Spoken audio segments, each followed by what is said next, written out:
welcome back to the Jordbær Knits knitting channel. My name is Jordan. This is, like I said, the channel where I talk about knitting and my different projects that I'm working on or have finished. And this will be just a regular sort of episode where I talk about what I've done since the last time I filmed.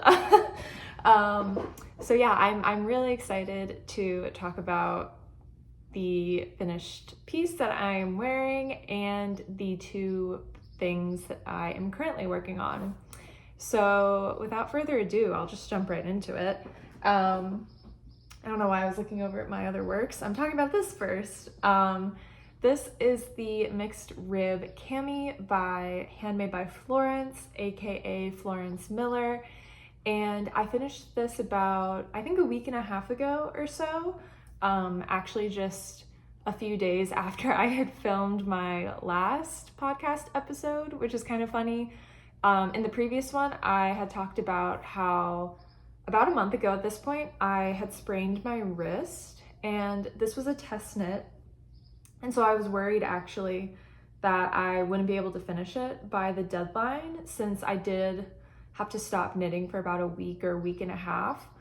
But I was able to finish it, which is super exciting. I think I had knit more of the body than I had realized. And after I had filmed that episode, I think I tried it back on, or just like, well, I measured it when I was filming, I remember. And so when I did that, I was like, oh, I actually don't have that much more to do. And I think being so close to the end, I was just like so excited, so motivated to keep going that I just finished it really fast. So yeah, I'm so excited because I think this honestly might be one of my favorite things that I have knit so far, like throughout my knitting journey, which has been about 2 years now. I started knitting, 2 years ago in the summer, and I've loved the sweaters that I've made, but I love this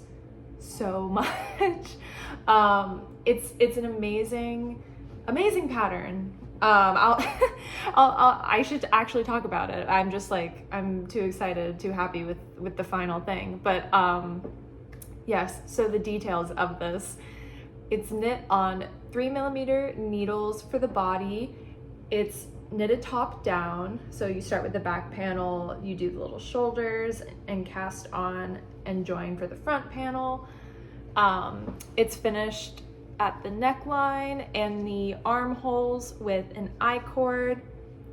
The only thing with this top is that I do sort of need to get a different bra, I think. I keep having to put the straps up there. But I love the high neckline it has. I think it looks so classy, so flattering. It feels very modern though. I feel like the high neck or boat neck, this isn't like a proper boat neck, but just sort of like that higher neckline, I feel like is very in right now. Just looking at knitting patterns, but also just like other shirts and tops that I've seen people wearing on Instagram and stuff.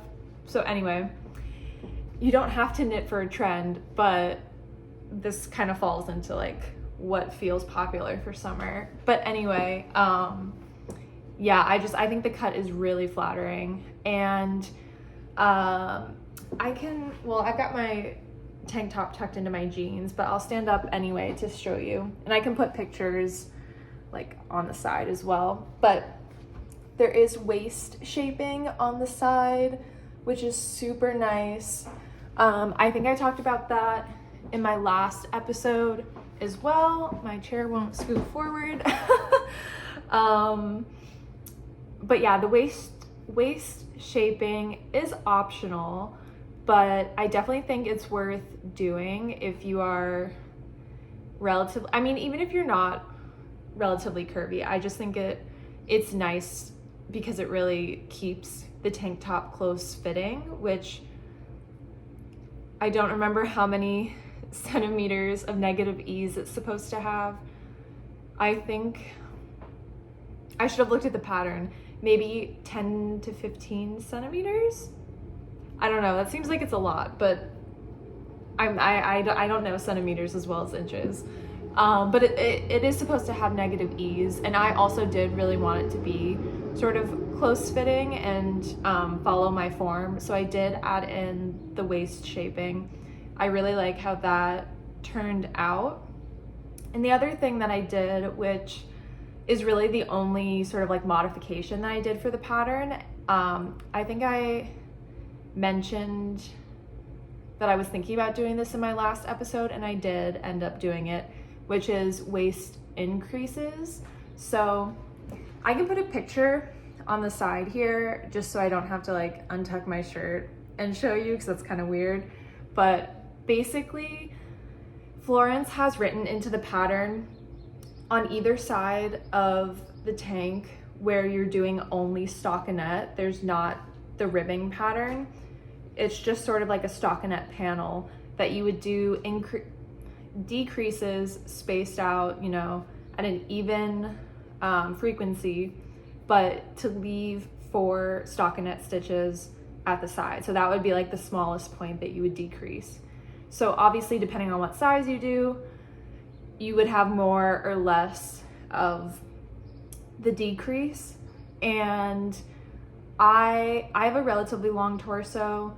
Not relatively, it's pretty long. I wanted this to not be cropped. Like, I wanted to be able to tuck it into my high-waisted shorts or pants, like you'll see in the pictures that I put in, or like you would have seen when I stood up earlier. And so I knew that if my pants and shorts were coming up to pretty much like the smallest point of my waist, that I wanted the tank top to be longer than that.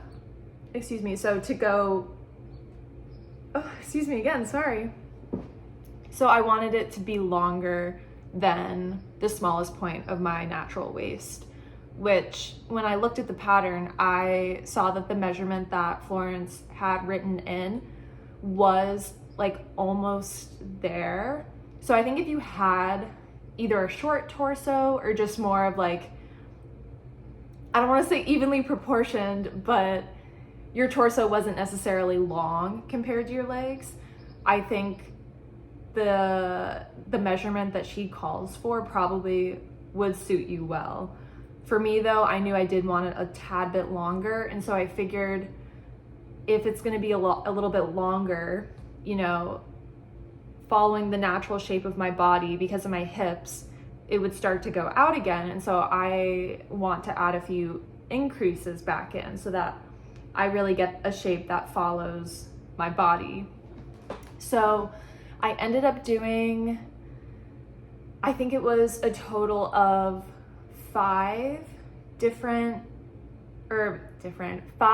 sort of rounds of increases, and I basically just reversed the decrease sort of formula or ratio that she had written, which is pretty much like every 5 rounds you would do a decrease, or I guess 2 on each side, so 4 total.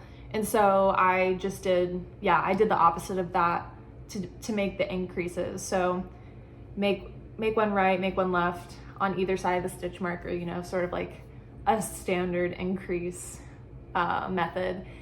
And yeah, like I said, I think I did 5 rounds of that. So I guess it would have been increasing 20 stitches back into the tank top. I'll put a link to my Ravelry page for this project, because I counted I counted after the fact how many increases I did, because I think I forgot while I was doing it. I was just sort of like in the groove of doing it, you know. But yeah, so you can double check how many I did if you are interested in doing this as well. And then the pattern just calls for a surprisingly stretchy bind off, and I did that. And I felt like that actually took a long time. Like, I think I've done it before, but it just felt more tedious than I was expecting. But I mean, it worked out really well. Like, it is stretchy. I think it looks nice. I did it with just a 3mm needle, but I think Florence said that she was gonna actually put into the pattern to do it, I think at a smaller needle, just so that it's a little cleaner, like the edge that you would get. Because that's the only thing I'll say is, like, obviously you want the stitches to be loose a little bit so that it's stretchy, but with doing that, I do think it looks very, very slightly messy, but I really am not super bothered by it at all, especially because the tank top is going to be tucked in like 90% of the time, so you're not going to see it. And then I guess with being tucked in a lot of the time, you could argue that maybe I didn't need to do the increases because you're not going to see it, but I'm happy that I did it, because if I do ever choose to wear it over my shorts or something, I think it does look really nice. And I like knowing that it's following the shape of my waist. But yeah, I had talked about this a lot in the last episode because I had pretty much completed it, so I don't know that there's a ton else to say, like, pattern wise. I honestly have been considering making another one, like in black or something that would go with, I mean, this color is pretty good at, it's relatively neutral anyway, this very pale yellow, but I mean a black would just go with like everything. And yeah, I enjoyed working on this, and I love the finished product so much that I was like, dang, should I do another one? I probably won't for the time being, just since I do have other things to work on, but yeah, I definitely would recommend this if you're looking for a summer pattern. I will also say I have worn this probably 4 or 5 times since I had finished it, and I'm very happy to report that it feels very wearable for Texas summer. It's already getting pretty hot. It has not been into the proper hundreds yet, but we're approaching it soon, I know. But I have worn this both inside and outside, and I mean, outside is hot, but I think I would be hot regardless, you know, like wearing this knitted tank top isn't what is causing me to sweat. I mean, even though it's merino, it's, you know, relatively breathable for wool, and it's knitted, since it's knit on 3mm needles, like the fabric is pretty thin.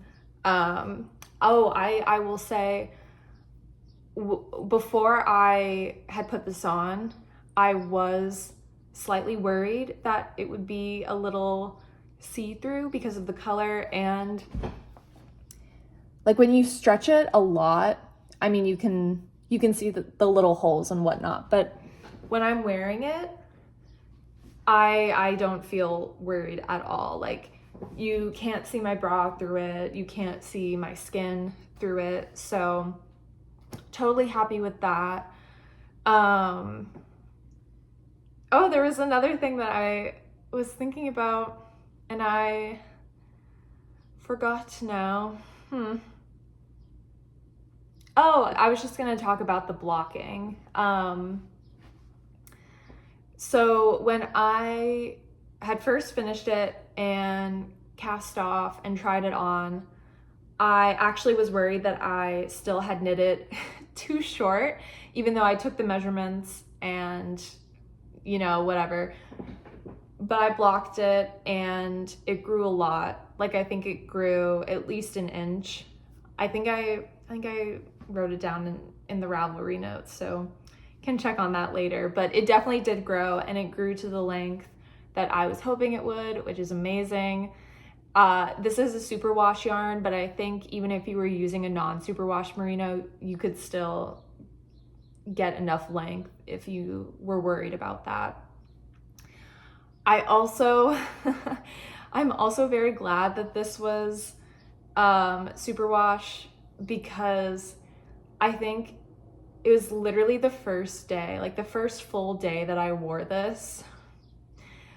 At dinner, I was making pasta and like trying to open the jar of pasta sauce, and it was the first time opening it, and it felt very tight, and I was holding it up here to get like better leverage, and the jar lid popped open, tomato sauce went down the front, and I wanted to cry. I was so sad.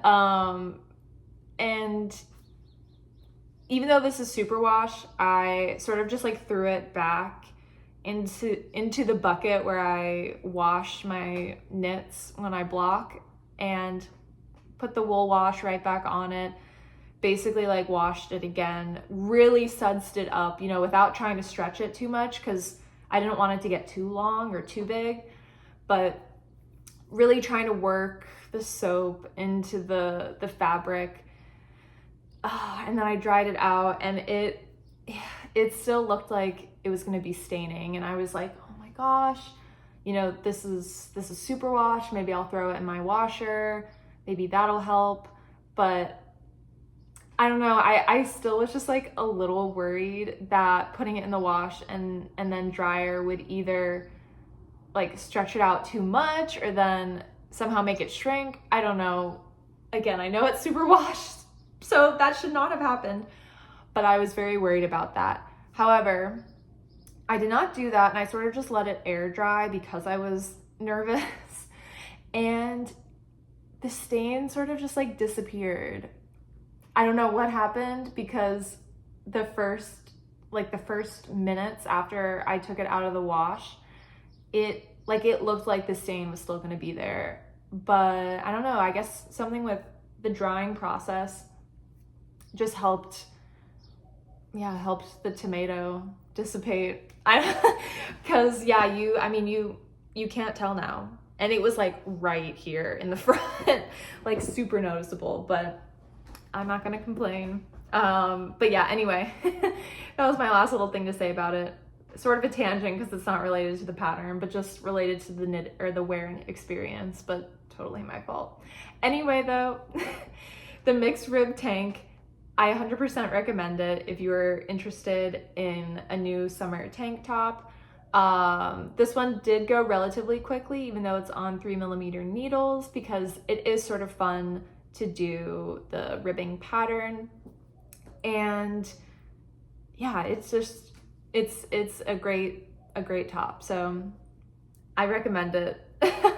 So now I will move on to my works in progress. So after I finished this, I don't know, I was like feeling the ribbing thing again, and just like, man, I want to keep doing more ribbing. And so while I was waiting for some yarn to arrive, I decided to pick the Mega Solar Blouse back up, since that is 4x4 ribbing. And as you can see, I've got like a little weird thing coming off the side. I ended up casting on one of the sleeves. So I think in one of my previous episodes, when I talked about this, I mentioned working on the body, and I planned to keep, knitting away on the body until basically I finished the ball of yarn for that. So I'm using typical Bliss Superwash worsted yarn. Secret Garden is the colorway of this. The lighting is kind of blowing out the color. It's looking very similar to this, but yeah, like I'm looking at it in person. You can see the difference a little bit better here. This is sort of like a pale green base with a lot of other fun colors scattered in, like the bright blue, the bits of pink, there's some yellow, even I've seen like some random sort of little drops of like orange or brighter red. Like you can kind of see them more when I show you like this. But yeah, so I finished the one ball of yarn in the body. I just sort of left my needles on. Sorry for the clinking, it's quite annoying, I'm sorry. And then I decided to start the sleeve. So this pattern, which I forgot to say, it's by Spektakelstrik. It is knit top down. You cast on the back panel, and then sort of similar to this top actually, you pick up at the shoulder and cast on the front stitches, and then pick up the other shoulder, and then you just knit the front panel down. And there's obviously shaping for the armhole and whatnot. But then for the sleeve, I just went around and picked that, all the stitches, not all the stitches, but I picked the stitches up around the side. And then, okay, so I will say I have not tried this on since picking up the sleeve, and I'm very curious about what the fit will be like. The sleeve, or not the sleeve, the shoulder seam is pretty short, kind of similar to this actually, where it's really small. Honestly, it probably goes to about here, so a little bit further out on the shoulder, but you know, it's not here or anything. It definitely sits like on top of the proper shoulder, and this has a wide neckline, wider than this one. So again, a high, wide neckline. And so for the sleeve, you do a lot of short rows, starting like from the top and going around to help shape that. And so I think it'll be fine. I think part of the reason I don't want to say worried, because I'm not worried, I'm just sort of like curious about it. It looks so crazy because of the ribbing. Like when you were just holding it like that, it looks insane. Like you're like, how would this fit a human? But I mean, like when I put my hand in and stretch it out, I mean, it looks, I think it'll be better. Now, I will say, I think I picked up the number of stitches that is meant for the second size, which is small/medium. However, I was knitting the body in the first size, which is like an extra small, and I didn't feel like going back and changing how many stitches I had picked up to match the extra small size, and so I just went with the small medium. And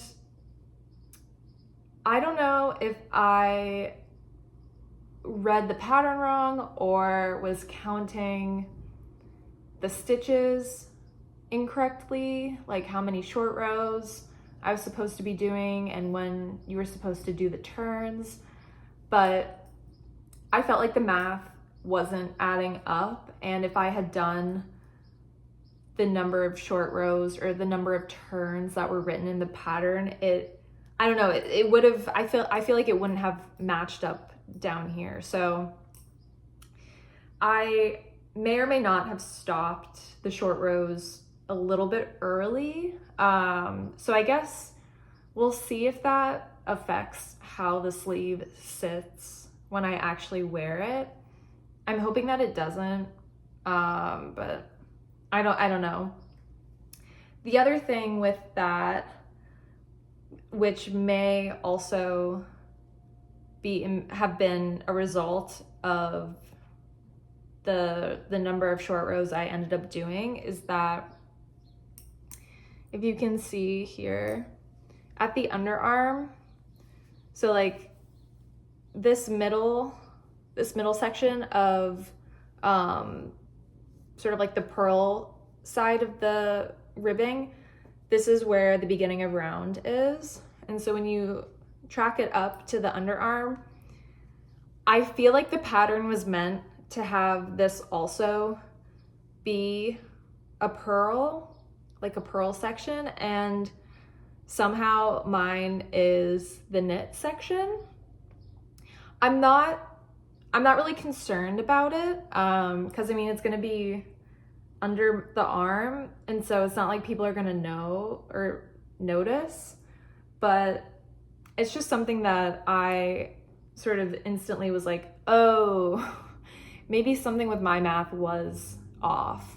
I mean, I'm glad that this sort of section of 4 stitches also lines up with the section of 4 here. Like, it's not like a 3 or 2 or something weird like that, but it is different.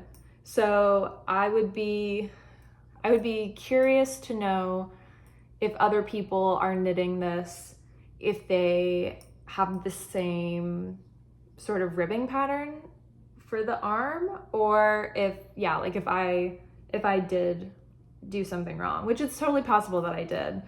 But yeah, otherwise, I've started doing the decreases. I think they look really nice. So, let me see if I can move this a little so you can see. Yeah, so you can see, there we go, where the purl gets smaller, and now, so it looks kind of strange, but like right now I'm doing sort of like a huge band of stockinette. But it's nice in the pattern. Regarding the decreases, the designer, I'm not sure what her first name is, but the Spektakelstrik designer has written, you know, if you're decreasing 2 purl stitches, this is how you do the decrease. If you're decreasing a purl and a knit, this is what you do. If you're decreasing a knit and a purl, or then 2 knits, etc. Since you will be sort of working different combinations depending on where you are in the pattern. And it also has written out for the left side versus the right side. Now, if you are a relatively experienced knitter, you'll probably be able to figure it out. Like after you do the first couple ones, you're like, okay, I know how to decrease the purls, and then to follow the pattern, I would need to do this way to still make it look like a knit or to still make it look like a purl. But I did think that was really nice for her to add it in, because otherwise it could be something to really easily skip over and just continue doing like, oh, let me decrease 2 purls, and then it would sort of throw off the 4x4 pattern. So yeah, otherwise, I had been working on this for a few days, and then I have sort of put it aside for the time being because my other yarn I had ordered did arrive, which I'll talk about in a minute. But yeah, I think last time I said like, oh yeah, I'm putting this off to the side. It's kind of hibernating because I'm not gonna be able to wear it. But I just had so much fun with knitting this pattern that I was like, oh, I just want to continue doing ribbing. And I was really excited to cast on the sleeves since that was like something different. So yeah, here's the Mega Solar Blouse. I'm excited for it to keep growing and to get a better idea of what it'll look like as the finished object. But yeah, let me set this down.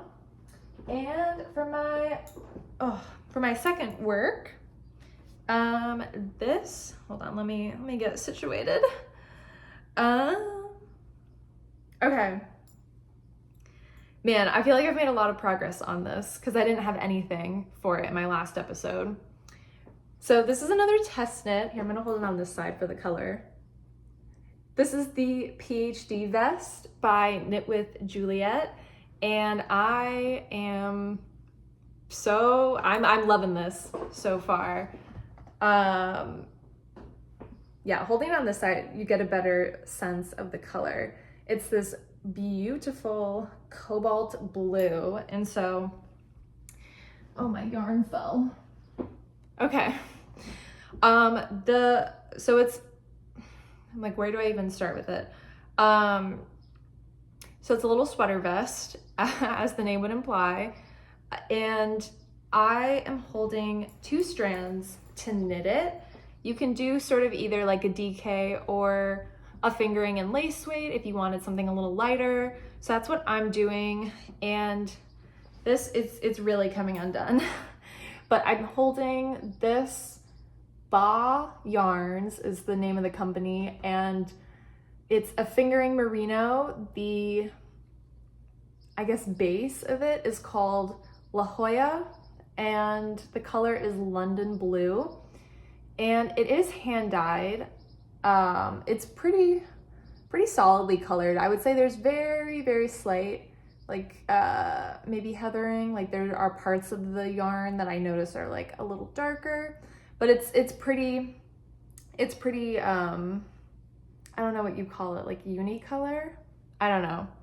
But it's gorgeous. I absolutely love it. And so the yarn that I was waiting on, which seemed to take a really long time, honestly, but that's okay, is Drops Kid Silk Mohair. I know some people don't really love this as much. I used it when I knit the Step by Step cardigan by Handmade by Florence, and I haven't really had any issues with it, like not really any sensitivity, which is great, especially because I do have fairly sensitive skin, but this mohair hasn't been bothering me, which I feel grateful for.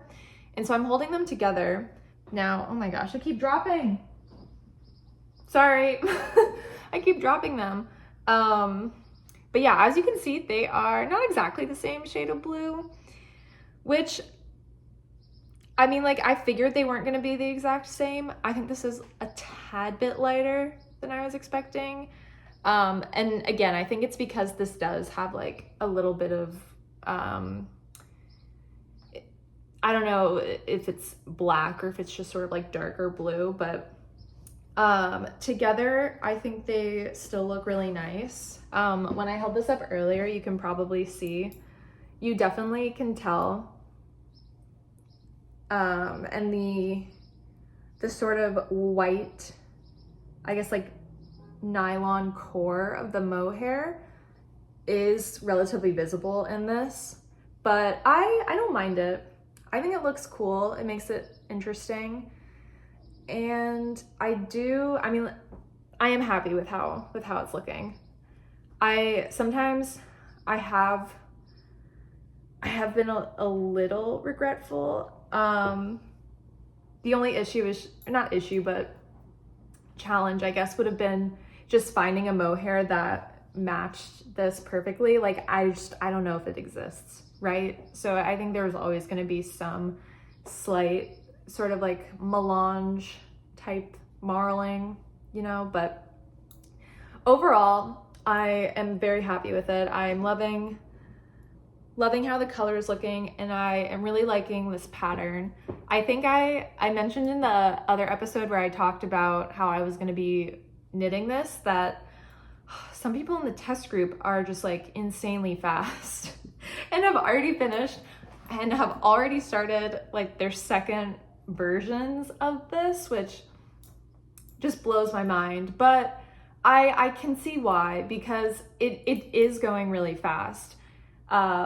This pattern originally calls for 4.5 millimeter needles, but I am using 5 millimeter, just since I am a tight knitter, and yeah, I was worried that it was gonna be too small. I think because I'm trying to remember, I did gauge swatch a while ago, and I don't remember exactly how many stitches I had, but I do know it was a little bit more than what the pattern calls for, which I believe is 19 stitches in 4 inches. So I'm using a 5 millimeter needle, which is also helping it go quickly. Again, I'm sorry for the little clinkies from the needles. But yeah, you start with the back panel and you do increases to help shape it. And I think this is actually my first time making increase or like using increases like this to do shaping. Like I've seen this technique on other patterns, and I guess none of the patterns I've done so far have used it. Like I guess a lot of them, I feel like I do a lot of German short rows and sort of like just casting on other stitches to shape it. And so it was really cool to be able to do this technique finally, and it looks really nice in the back. It's just like a nice little design detail. And then once you do the back panel, you do the underarm shaping, you pick up and do the front shoulder. So you do the left first and then the right. And it's hard to see because it's all curled in right now, obviously. But you do, you know, obviously some increases on this side for the V-neck, and then you'll do increases for the armhole as well, and you end up doing them, you know, at the same time.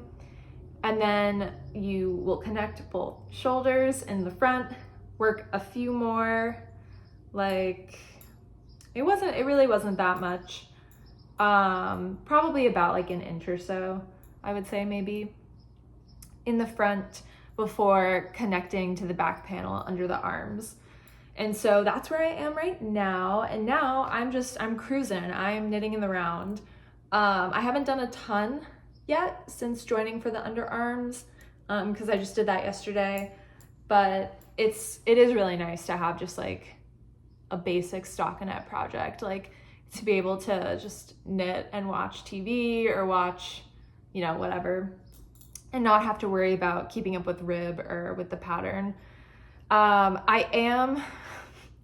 like really excited to do the V-neck ribbing. I haven't done like a proper V-neck before, and so I'm like, oh, I just want to do it. I'm really excited. And now I'm debating, because like this obviously kind of coming undone, the ball is relatively loose, but it is still like a good amount left in this. And so I'm debating on if I want to try to get through all of this in the body before doing the V-neck, or if I want to just like either cut this or just like wind up another skein of this just to do the ribbing. So I don't know, a very minor and inconsequential dilemma, but something that I have now been thinking about and trying to decide about. But yes, anyway, I think otherwise I've said most of the details of this. I'm doing the size D, which is the 4th size.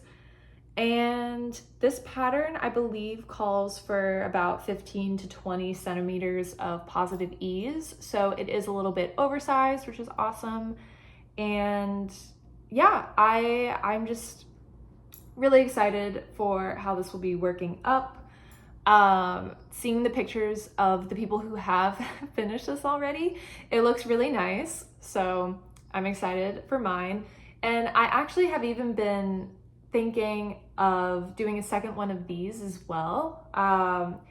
The pattern, I mentioned this in my other video, it has a huge size range. So Juliet has sizes up to P, like A through P. And I don't remember what the exact measurements of that size P are, but this is to say it gives a super wide range. And my brother, who plays golf, he had mentioned to me previously that he actually would be interested in like a golf vest. Like, I don't know if he wants like a proper vintagey style one with like argyle on it, but I was like, oh yeah, I could totally do that. And so I was even thinking that this would be a great pattern to use for that, because even though it's not necessarily written like for men, because it's sort of oversized and there is such a huge size range, I think it could definitely be adapted to work for anyone. So yeah, once I finish this, see how the fit is, I'll be able to get an idea of like what size maybe would work for him, and yeah, sort of like touch base with him to see if that is something that he is still interested in. Because oh, my yarn fell again, sorry. It really doesn't matter, could have left it on the ground, but yeah, I've knit a lot of things for my family, and I really like gift knitting, and I'm like already thinking about for the holidays. I'm like, okay, what am I gonna knit and who am I gonna knit for this year? I've knit the Stockholm slipover for my mom, I've knit the Stockholm slipover for my dad, and I've knit, what did I knit for my grandmother? Oh, like a free scarf pattern from one of the local yarn stores in Austin, Hill Country Weavers. I adapted one of their free patterns for her. I've done 2 sweaters for my boyfriend. And so, yeah, my brother, like, he's next on the list, I guess. So yeah, if this works out for him, I would be just like so excited. So yeah, that will hopefully be something I talk about in the future, you know, like once it gets closer to the holidays. So we'll put a pin in that for now. But yeah, this is to say that I am loving working on this so far. It's been going great. And yeah, I think that's it for now. Thank you guys for watching, for coming back and listening to what I'm working on. Yeah, hope everyone is doing well, staying hydrated, and happy knitting. Bye!